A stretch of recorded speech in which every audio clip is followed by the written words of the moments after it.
आरा बिहार के भोजपुर महानगर के संदेश थाने के अंतर्गत एक कॉलोनी है रानाशंद। ये कॉलोनी भोजपुर विकास प्राधिकरण ने मध्यम वर्गीय आवास योजना के तहत विकसित की थी।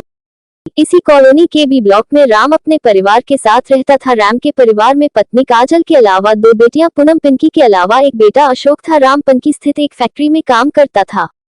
फैक्ट्री से मिलने वाली तनख्वाह से उसके घर का खर्च आसानी से चल जाता था। बड़ी बेटी पिंकी की इंटरमीडिएट की पढ़ाई पूरी हो जाने के बाद राम ने उसकी शादी भोजपुर के विवाद के निवासी राकेश से कर दी। राकेश 3 बहनों का इकलौता भाई था। पिता अपनी पुश्तैनी जमीन पर सब्जियां उगाते थे। राकेश उन सब्जियों को टेम्पो से आरा मंडी में थोक में बेच आता था। इस अच्छा खासा मुनाफा हो जाता था। राकेश गाँव से टेम्पो पर सब्जी लाद कर आरा मंडी लाता था।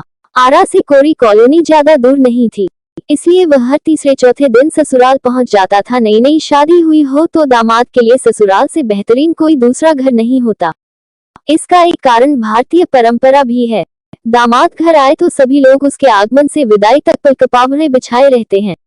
खूब स्वागत सत्कार होता है। विदाई के समय उपहार भी दिया जाता है। यह उपहार सामान की शक्ल में भी होता है और नकदी के रूप में भी। राकेश की ससुराल में दिल लगाने, हसीनजाक और चोहल करने के लिए एक जवान और हसीन साली भी थी, पूनम। हालांकि एक साला अशोक भी था, मगर राकेश उसे ज्यादा मुंह नहीं लगाता था। उसकी कोशिश पूनम के आसपास बने रहने और उसके साथ चोहलबाजी छेड़छाड़ करते रहने की होती थी। पूनम भी उससे खुलकर हसीनजाक करती थी। दोनों में खूब पत्ती थी। आना जाना बंद हो गया।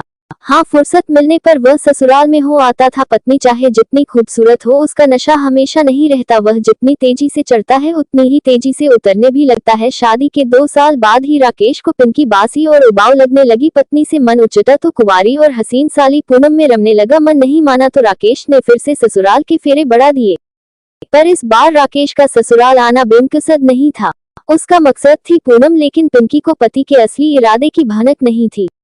वह तो यही समझती थी कि राकेश उसके परिवार का कितना ख्याल रखता है, जो वह उसके माता पिता की मदद करने के लिए उसके मायके चला जाता है। पत्नी के इसी विश्वास की आड़ में राकेश अपना मकसद पूरा करने में लगा था। ससुराल पहुंचने पर राकेश की आंखें साली को ही खोजती रहती थी। वह पूजा से मौखिक छेड़छाड़ तो पहले से करता था, अब उसने मौका मिलने पर शारीरिक छेड़छाड़ भी शुरू कर दी थी। पूनम को ये सब अजीब तो लगता था, मगर वह जीजा का विरोध नहीं करती थी। वह सोचती थी कि कहीं जीजा बुरा न मान जाए। एक दिन राकेश मर्यादा की हद लंघ गया। उस दिन पूनम के माता पिता कहीं गए थे और भाई अशोक अपने दोस्तों के साथ घूमने के लिए निकल गया। घर में केवल पूनम और राकेश ही थे। अच्छा मौका पाकर राकेश ने पूनम को आलिंगन कर लिया। पूनम उसके चंगुल से छूटने को कसमसाई तो वह उसके गालों पर होंठ रगड़ने लगा। इसके बाद उसने पूनम की गर्दन को गर्म सांसों से सहला दिया। ये पहला मौका था जब किसी पुरुष ने पूनम को मर्दाना स्पर्श की अनुभूति कराई थी। राकेश के स्पर्श से वह रोमांच से भर गई। के बावजूद किसी तरह उसने राकेश को अपने से दूर कर दिया। पूनम ने नाराजगी से राकेश को देखते हुए कहा, जीजा पिछले कुछ दिनों से मैंने नोट किया है कि तुम कुछ ज्यादा ही शरारत करने लगे हो। तुमने सुना ही होगा कि साली आधी घर वाली होती है। राकेश ने भी बेहयाई से हंसते हुए कहा, तो मैं तुम पर अपना अधिकार क्यों न जताऊं। नहीं जीजा, ये सब मुझे पसंद नहीं है। वह बोली, सच कहता हूँ पूनम, तुम पिंकी से ज्यादा खूबसूरत और नशीली हो। कहते हुए राकेश ने उसका हाथ पकड़कर अपने सीने पर रख दिया। मेरी बात का यकीन न हो तो इस दिल से पूछ लो जो तुम्हें प्यार करने लगा है। काश मेरी शादी पिंकी के बजाय तुमसे हुई होती। जीजा तुम हद से आगे बढ़ रहे हो। कहकर पूनम ने हाथ छुड़ाया और वहां से चली गई। राकेश ने उसे रोकने या पकड़ने का प्रयास नहीं किया। वह अपनी जगह पर खड़ा मुस्कुराता रहा। पूनम पत्थर हो ऐसा नहीं था। जीजा की रसीली बातों और छेड़छाड़ से उसके मन में भी गुदगुदी होने लगी थी। उस दिन के बाद से राकेश पूनम से जुबानी छेड़छाड़ कम और जिस्मानी छेड़छाड़ ज्यादा करने लगा। अब वह उसका विरोध भी नहीं करती थी। पूनम का अपने जीजा से लगाव बढ़ गया। वह स्वयं सोचने लगी कि शादी जब होगी तब होगी, क्यों न शादी होने तक जीजा से मस्ती कर ली जाए। परिणाम वही हुआ जो ऐसे मामलों में होता है। शादी के पहले ही पूनम ने खुद को जीजा के हवाले कर दिया। इसके बाद तो वह जीजा की दीवानी हो गई। राकेश भी आए दिन ससुराल में पड़ा रहने लगा। रात को अपने बिस्तर से उठकर वह चुपके से पूनम के कमरे में चला जाता और सुबह 5 बजे अपने बिस्तर पर आ जाता था। एक रात अचानक पूनम के पिता राम की नींद खुल गई। उन्हें बेटी के कमरे से खुसर फुसर की आवाजें आईं। जिज्ञासावश उन्होंने बेटी के कमरे में खिड़की से झांका तो छोटी बेटी पूनम को दामाद के साथ देखकर उनका खून खौल गया। किसी तरह उन्होंने गुस्से पर काबू करके दरवाजा खटखटाया। दरवाजा खोलना मजबूरी थी। पूनम ने डरते सहमते दरवाजा खोल दिया। सामने पिता को देखकर वह घबरा गई। राकेश माफी मांगते हुए ससुर के पैरों में गिर गया। उस समय राम ने उनसे कुछ नहीं कहा। सुबह होने पर राम ने रात वाली बात अपनी पत्नी काजल को बताई। बदनामी के भय से राम व काजल ने शोर शराबा नहीं किया। उन दोनों ने पूनम और राकेश को धमकाया। दोनों सिर झुकाए अपनी फजीहत कराते रहे। कुछ देर बाद राकेश वहां से अपने घर लौट गया। राम और रानी ने बड़ी बेटी काजल के दाम्पत्य को कड़वाहट से बचाने के लिए उसके पति की करतूत छिपाए रखी। ससुराल की बात ससुराल में ही दबी रही और वह पूनम के लिए लड़का देखने लगे ताकि जल्द उसके हाथ पीले कर सके। लेकिन दामाद की करतूत छिपाना राम को महंगा पड़ा हुआ। राकेश के मन में जो डर था वह धीरे धीरे दूर हो गया। एक दिन पूनम ने राकेश को फोन करके बता दिया कि उसके पिता उसके लिए लड़का ढूंढ रहे हैं। ये जानकारी मिलते ही राकेश एक दिन ससुराल पहुंच गया। उसने सास ससुर से अपनी गलती की माफी मांग ली। साथ ही यह भी कहा कि आइंदा वह पूनम को साली नहीं बल्कि छोटी बहन मानेगा। लेकिन पूनम के जेठ पकड़ से उसने नाता नहीं तोड़ा और दोनों घर के बाहर महफिल जमाते रहे। राकेश का घर आना जाना बंद हुआ तो पूनम खिन्न रहने लगी। वह अपने पति से बात बेबात झगड़ने लगती। दोनों के बीच दूरियां भी बढ़ने लगी। इसका परिणाम ये हुआ कि रंजीत ने शराब पीनी शुरू कर दी। वह देर रात नशे में चूर होकर घर लौटता तो आते ही पत्नी को गालियां बकनी शुरू कर देता था। उस पर चरित्रहीनता का लांछन लगाता। पूनम कुछ बोलती तो वह उसकी पिटाई कर देता था। पूनम की चीख पुकार सुनकर उसका जेठ पंकज बीच बचाव करने आता तो पंकज बड़े भाई से भी भिड़ जाता था। इतना ही नहीं वह उसके साथ भी मारपीट करने लगता। घर की कलह और रोज रोज की मारपीट से आगे जाकर शादी के 1 साल बाद पूनम मायके आकर रहने लगी। कुछ दिन बाद पति पंकज उसे राकेश आया लेकिन पूनम ने ससुराल जाने से साफ मना कर दिया। अधिकांश माँ बाप को बेटी का गुस्से में ससुराल छोड़कर आना अच्छा नहीं लगता। राम और काजल को भी यह अच्छा नहीं लगा। उन्होंने पूनम को समझाया परंतु पूनम ने साफ कह दिया कि वह जहर खाकर मर जाएगी पर ससुराल नहीं जाएगी। इसके बाद माँ बाप भी बेबस हो गए।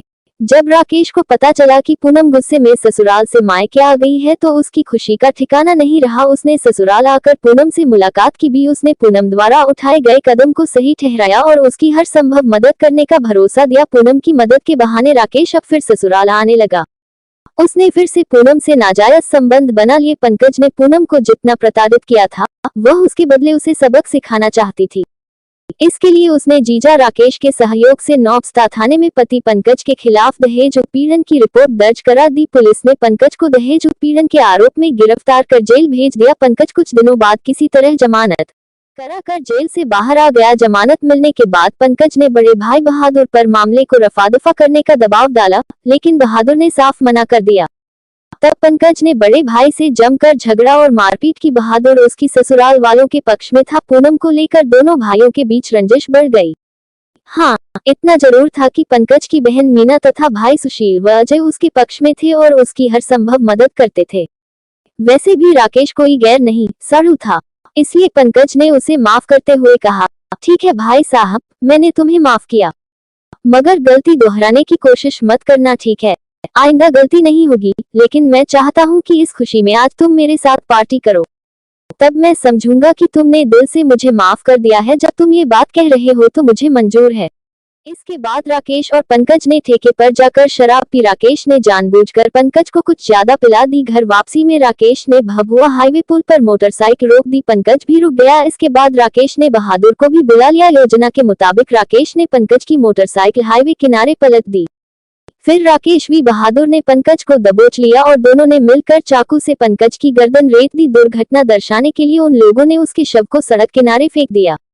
इसके बाद राकेश बहादुर के साथ ससुराल पहुंचा और पूनम को उसके पति की हत्या कर देने की जानकारी दी। बहादुर भी अपने घर हंसपुरम आ गया। 9 नवंबर की सुबह भभुआ हाईवे पुल पर दुर्घटना की सूचना विधनु थाना प्रभारी राजीव यादव को मिली तो वह पुलिस टीम के साथ वहां पहुंच गए। उस समय वहां भीड़ जुटी थी। इसी भीड़ में से एक शख्स सामने आया और उसने बताया कि उसका नाम बहादुर है और वह रानाशन थाने के संदेश का रहने वाला है। मृतक उसका छोटा भाई पंकज है। वह उसे खोजता हुआ यहाँ पहुंचा था। बीती शाम पंकज बहन मीना के घर गया था। शायद वहीं से घर लौटते समय उसका एक्सीडेंट हो गया। चूंकि शव की शिनाख्त हो गई थी इसलिए थाना प्रभारी राजीव यादव ने शव को पोस्टमार्टम के लिए भेज दिया। दूसरे रोज जब पोस्टमार्टम रिपोर्ट उन्होंने पढ़ी तो वह चौंक गए, क्योंकि पंकज की मौत सड़क दुर्घटना में नहीं हुई थी बल्कि गला काट कर हत्या करने के बाद उसे सड़क पर डाला गया था ताकि मामला दुर्घटना का लगे। इसके बाद थाना प्रभारी राजीव यादव ने मृतक के भाई बहादुर अजय व सुशील तथा बहन मीना से पूछताछ की। बहादुर तो पुलिस को बरगलाता रहा, लेकिन अजय, सुशील व मीना ने शक जाहिर कर दिया। उन्होंने बताया कि पंकज की शादी पूनम से हुई थी। पूनम के अपने बहनोई राकेश से नाजायज संबंध थे। पंकज इसका विरोध करता था। पूनम नाराज होकर मायके चली गई थी। इतना ही नहीं, उसने भाई के खिलाफ दहेज उत्पीड़न का मामला दर्ज करा दिया था। उन्होंने कहा कि राकेश व पूनम ने ही भाई की हत्या की है। राकेश शक के घेरे में आया तो थाना प्रभारी राजीव यादव ने उसे थाने बुलवा लिया। जब उससे सख्ती से पूछताछ की गई तो वह टूट गया। राकेश ने पंकज की हत्या का जुर्म कबूल कर लिया। राकेश ने बताया कि उसने अपने साले अशोक व मृतक के बड़े भाई बहादुर के साथ मिलकर पंकज की हत्या की थी। राकेश ने ये भी स्वीकार किया कि मृतक की पत्नी के साथ उसके नाजायज संबंध है। उसी के उकसाने पर पंकज की हत्या की गई थी। हत्या का राज खुला तो पुलिस ने मृतक की पत्नी पूनम तथा भाई बहादुर को भी हिरासत में ले लिया, किंतु अजय फरार हो गया। राकेश की निशानदेही पर पुलिस ने हत्या में प्रयुक्त चाकू भी बरामद कर लिया, जिसे उसने घर में छिपा दिया था। थाना प्रभारी राजीव यादव ने मृतक के छोटे भाई सुशील की तरफ से राकेश, पूनम, बहादुर व अशोक के खिलाफ भादुम्वी की धारा 302 के तहत केस दर्ज करके उन्हें विधिवत गिरफ्तार कर लिया। 26 नवंबर 2019 को पुलिस ने हत्यारोपी राकेश, पूनम व बहादुर को आरा कोर्ट में रिमांड मजिस्ट्रेट के समक्ष पेश किया, जहां से उन्हें जिला कारागार भेज दिया गया। कथा संकलन तक उनकी जमानत नहीं हुई थी, जबकि अशोक फरार था।